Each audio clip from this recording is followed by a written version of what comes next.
Dobrý deň, srdečne vás zdravím. Dneska by som chcela krátke video s jedným dôležitým tipom pri kúpe apartmánu alebo nehnuteľnosti v Egypte. Pre tých, ktorí ma ešte nepoznáte, moje meno je Vera Adel a som majiteľkou realitnej agentúry VA Reality.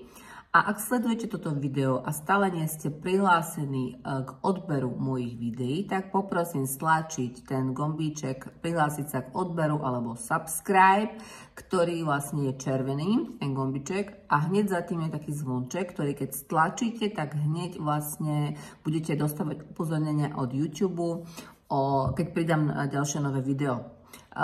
Takže ďakujem vám za to. No ale poďme teraz k tomu užitočnému tipu. Pri kúpe nehnuteľnosti v Egypte je vlastne veľmi dôležitý váš doklad a to je cestovný pas. Mnohí sa ma ale pýtate, že čo keď ja ten cestovný pas zmením a budem mať nový. Takže vlastne ten dôležitý tip, ktorý vám chcem povedať a ktorý každému hovorím, je, že si vlastne nafoťte ten pôvodný pas, na ktorý kupujete tú nehnuteľnosť a doložte si ju, nechajte si ju s tou kúpno-predajnou zmluvou.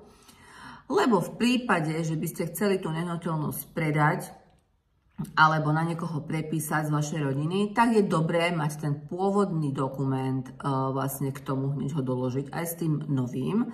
Urýchli sa a zjednoduší sa celý proces. Ako vieme, Egypt je krajina papierová, nie moc digitalizovaná, takže tu všetko ešte vo väčšine prípadov prebieha tou papierovou formou. Tým pádom tá kópia toho starého pasu veľmi pomôže, keď budete ten apartmán predávať.